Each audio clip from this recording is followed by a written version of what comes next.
Hey guys, Spirit of the Law here. In this video, I want to talk about the expanded Civilization jingles. You'd probably recognize that traditionally they were maybe 5 seconds or so long and would be something like this. For Definitive Edition though, they were expanded to be roughly 1 minute long. Here's part of the expanded version again for the Britons.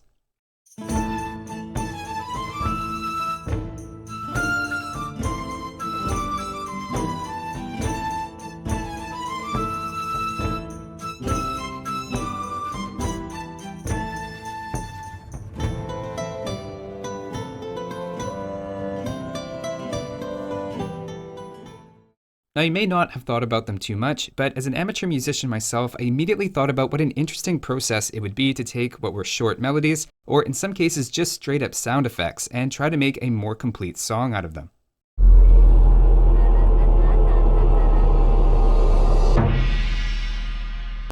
The extended Civ Jingles were written and recorded by a composer named Vitalis. You would also likely recognize his music if you played the Forgotten Empires HD expansions, as he wrote the main themes, as well as additional songs that were added to their soundtracks. For this video, I wanted to get his thoughts and analysis of the new Civ Jingles, both the process to writing them as well as how they were actually recorded. I asked him about everything from the Mongolian throat singing to the complete reimagining of some of the original songs. We tried to keep the discussion in terms that people without experience recording audio or music would understand, and I've included some screenshots and visuals to hopefully make everything accessible. The conversation itself was almost 2 hours long, and even then we didn't get to every single song in depth, but I've tried to edit it down to give an overall sense of the process, while including a few specific examples we discussed thrown in there as well. Let's check it out. Hey Vitalis, thanks for joining me. I want to start off by talking a bit about how you actually recorded the songs. I think people have various ideas that come to mind when they think of music recording, but a project like this, I expect you had somewhat limited resources. Do you mind giving us an idea of how many of the instruments we hear are recorded by microphone, how much is done electronically, and how much is from session musicians who know a specific ethnic instrument? First, thanks for your invitation, Spirit. And in terms of your question, I wish I had the chance to work with some other musicians and do some recordings. And a reality is sometimes a different one. A live orchestra is very expensive. Sessions with studio musicians is a big organizational effort. And you need to fulfill the deadlines. You're sometimes under pressure. And so these are just few reasons to work with the virtual instruments. And that's a powerful and great tool, yeah. Just to clarify what he means by virtual instruments, Vitalis sent in a screenshot of what it actually looks like on the computer. What you're seeing in front of you are the notes needed to play one of the instruments for part of the Britons jingle. First, he plays the part on a special type of keyboard and it records the notes when they start and when they end, and that's what the red bars are showing here. Through his library of virtual instruments, he can then choose that he wants it to sound like a guitar, for example. Whoever made that library originally at one point captured what every individual note on a guitar sounds like by recording them one at a time. For example, this note is A6, so when the song reaches that point, the computer digs into its library and pulls out the recording of a guitar playing A6, and adds it for just the amount of time that Vitalis played it on his keyboard. The end result is it sounds almost indistinguishable from the real instrument being played, but can all be created with just a keyboard and computer. I think that is going to be new for a lot of people. So the idea is you play the melody on the keyboard, and then you can just tell the computer what instrument you want to make it sound like. Is that right? Yes, exactly. You're switching through your library, like flutes, strings, percussions, or choose a guitar if you want. And of course, it's very helpful if you have already played or play that instrument and you have some knowledge about the techniques. But it's not like, hey, I can play the piano and then you record then a guitar as a virtual instrument, for example. This will not work properly. Yeah, that sounds like that would take a lot of skill to replicate. Guitar and a keyboard sound quite different, right? Like a guitar, there's sort of more of a strum, whereas the keyboard, like you kind of hit all the keys at once. So you have to sort of pretend you're playing guitar on the keyboard in a funny sort of way. Yes, sometimes it sounds easier than it is. Let's say you're playing the keyboard piano, and you mentioned the strum technique from the guitar. If you never heard about that, or you never played the guitar, you will fail in the most cases at the end result. It will sound maybe something like mechanical, unnatural. Yeah, so it's a big advantage to play an instrument. So just to let people hear a bit of that, I'm going to play a bit of the Italians and Spanish themes here. And just keep in mind, what sounds like the guitar here is actually being played by Vitalis on piano, and then using something called plugins, he can make that sound like a guitar.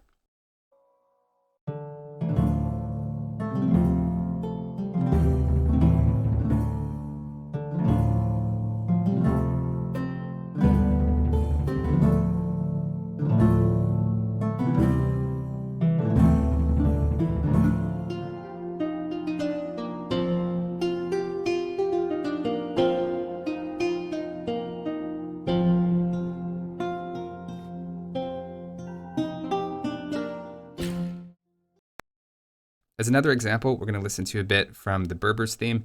And again, keep in mind all the different drum sounds here are being made by different keys on the keyboard.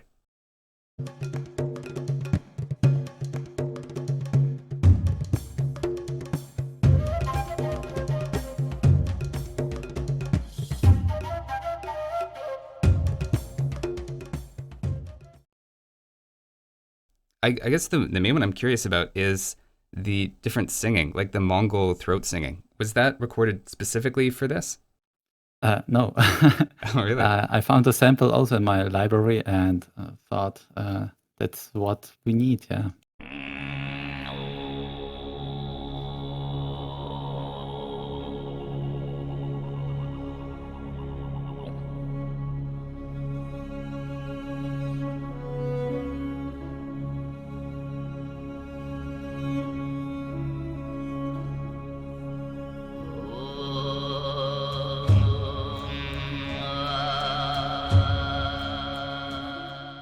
And same thing, so all the singing, even on like the Indians, Lithuanians, and Byzantines, that's all made through either keyboard or samples? Yes, they are completely. Yes. It makes sense you'd want something so flexible, though I do feel like some people are going to point to that and say, well, it's not authentic in some way. But whether people realize it or not, this is how a lot of music is made. And you very often can't tell the difference. Yes, that's a good question. Is it authentic enough or not? Some people say about the word instrument, it's a fake instrument, but I'm trying to avoid that word because we are not speaking here about a synthetically generated sound. These are real instruments. They were recorded by high quality microphones with note by note and different dynamics and so on. So these libraries make a lot of effort for the companies, and accordingly you have to pay for that. Yes, you are limited sometimes with your phrases or musical ornaments, and these are especially very important. For example, if you do a solo section, because you can best hear the emotions here. But the big point for me is the end result. I wouldn't use these libraries if the result wouldn't be positive. So in my opinion, it's also possible to create authentic music tracks with virtual instruments. Yes.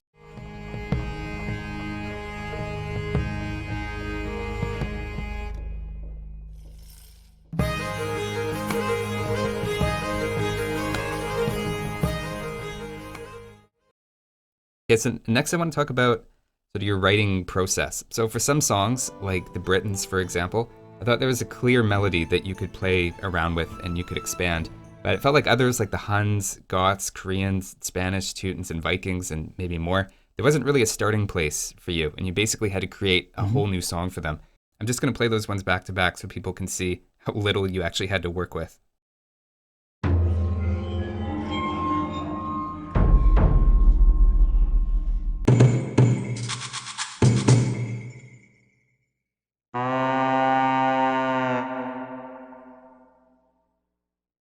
Do you prefer having an existing melody, or do you like the ones that you could basically write entirely from scratch? I think in both way it's a challenge. If you try to expand the melody, then it's important to stay at the same scale and use the similar rhythm. Too much of that could be boring, and the listener have maybe some other expectations and can't follow you, your idea behind that. But the same can happen if you write a theme from the scratch.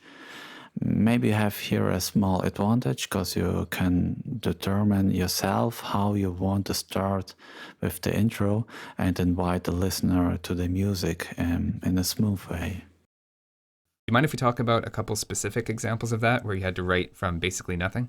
Yeah, for example, the Vikings would be the best sample, I think. So this one was, by the way, from the scratch.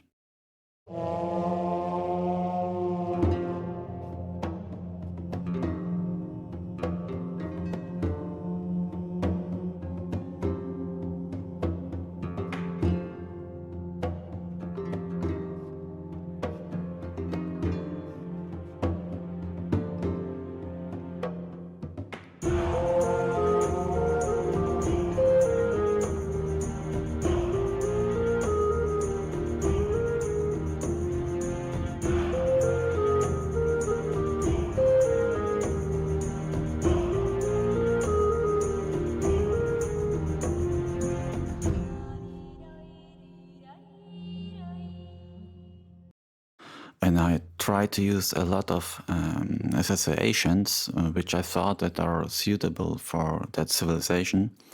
I mean, we have series like Vikings, The Last Kingdom, or the video game Skyrim, and I love really that stuff. Believe me, it inspired me somehow, directly or indirectly. It's hard to say now, but the situation is the same. These composers use also flutes, strings, horns at their score, and many of these instruments never existed at the time.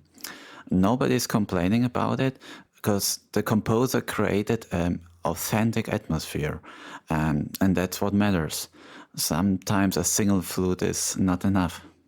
Yeah, it's interesting because it's not always about being totally authentic, and sometimes it's about the expectation that people have. And, whether it's true or not, there's a certain way that people think Viking music sounds. And if you did do it more authentically, people would probably be confused and think that you were doing it wrong.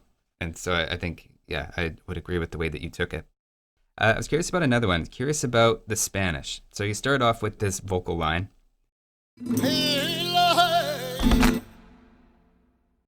And I noticed you took that out in the actual thing. What was the thought process of that? Yeah, the Spanish was a really hard one. We have the given style here, flamenco, and I asked myself, and not just once, how can I combine or integrate it with the medieval style? Everyone knows about this hey of the snippet. And it's really iconic, yeah. But I haven't found the access to this flamenco style, and that's why I started this theme from the scratch. I know a lot of people don't care about that flamenco style, but in the end, I think it was a personal decision.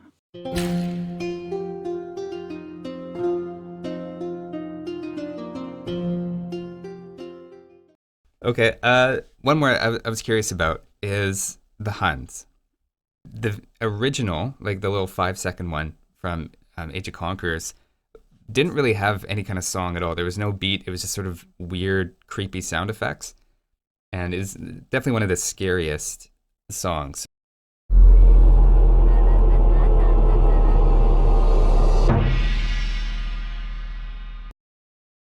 Whereas it seems like you went for more of like a mix of happy and dark with that. What was the inspiration for that one?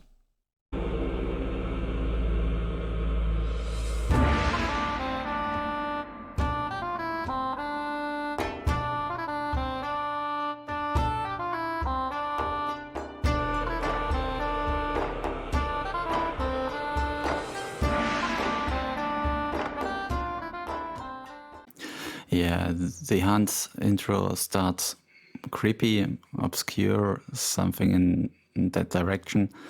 And many people associate this civilization with destruction. Um, it's all the more surprising that I choose other mood for that. Sometimes you have pictures in mind, like something, yeah, a celebration after a fight, and I'm sure if I would compose or extend the track now, we would have a completely other result. Yeah, Oh, okay. sometimes it happens.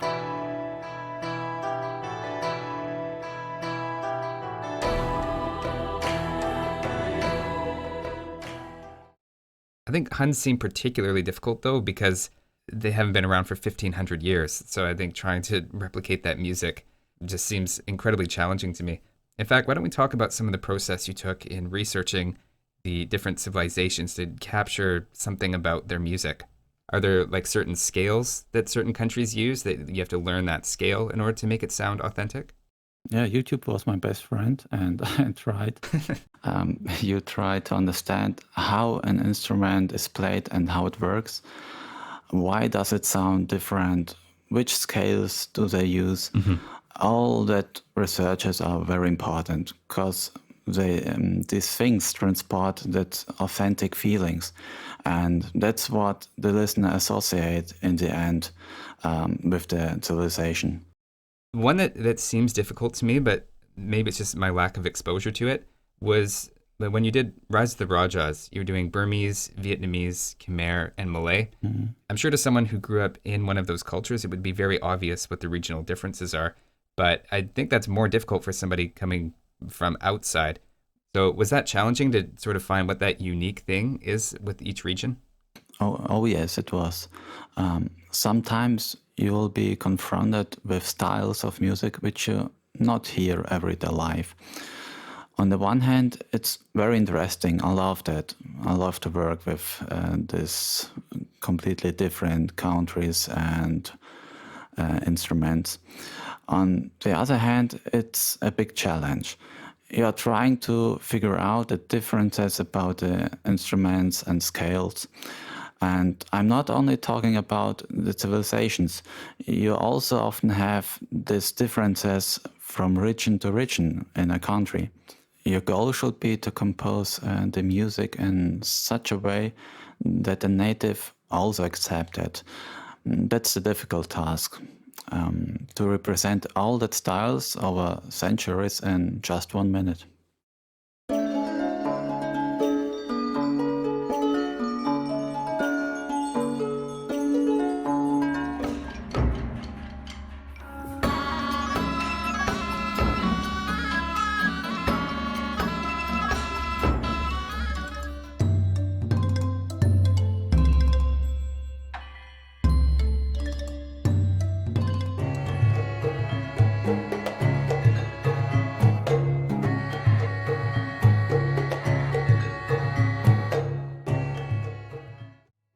So obviously no right answers, no wrong answers, but what would you say is your favorite or a couple of your favorites from the jingles that you did? I'm I'm really happy with the Vikings, Bulgarians, and the Portuguese. I think that are my top three.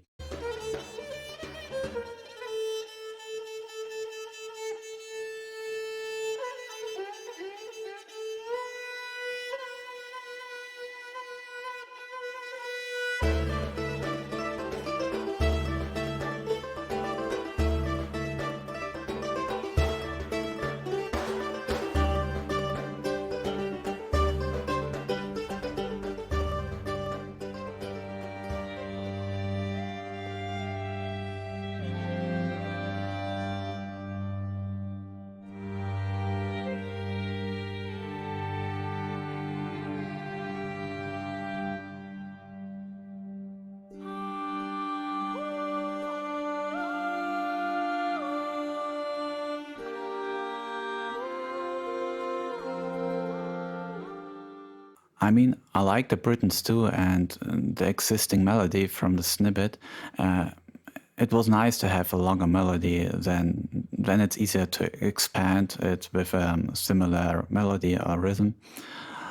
I'm happy with the end result, and it was done in some hours. I don't know exactly, maybe 1-2 hours. And that was pretty quick, 1 or 2 hours? Wow, some of these must have taken a long time. Yes, 1 or 2 hours is not that much. Wow. I don't know exactly the average time for the whole tunes, but some tunes were done in 10 or 12 hours, yeah. Are there any that you would say is your least favorite, or one that you were just never really satisfied with and you were tinkering with right up to the last possible day? Or even that you feel worked better as a snippet than as a 1-minute song? There are always little things that you're not satisfied with. But I have two utilizations on my mind. Hans, we have already mentioned them and their mood, and the Spanish one. Because of the decision to leave out that, hey, yeah, the community missed it. And I see my composing task not only one-sided. The music shouldn't just please me. Okay, well, we're going to get somebody who's going to do a voice extraction, which, I mean, the technology's out there, I'm sure. Somebody can do that, and they'll email me in just the audio to that, and I'll send it to you, and we can release the version that includes that maybe one day. Yeah. Oh, and I need to mention the Turks. The problem here was the existing melody. I saw comments and the people were partly disappointed. And for an understandable reason. You know by yourself it's not the best choice to represent its civilization. And you think, I would compose another melody for that. But it doesn't help you in the situation. You will not break through or let out that iconic melody because you know you have on the other side the people who demand it. And you are sitting between two chairs. I don't know if you use Rock that. In a hard place. Yeah, everybody knows what you mean. We used it in Germany. No, I can see that being a challenge for sure, because even before you showed up, there was already an established song for them. I can see why you would feel you have to continue with that melody. And I like that you took it, like partway through the song, you take it a different direction, kind of go into more guitar. I don't know if it's a guitar, but it sort of kind of goes into something a little bit softer for a while. It makes for a really interesting song.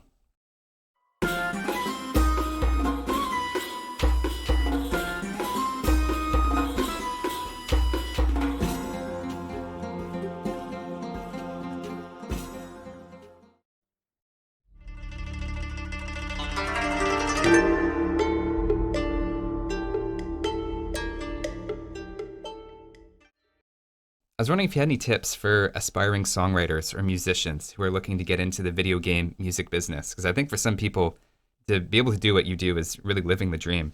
Any advice for those people? Start making music as soon as you can.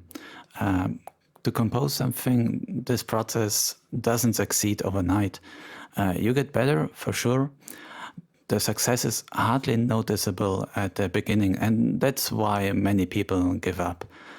Sometimes I'm also not happy about my skills and need to improve a lot of things.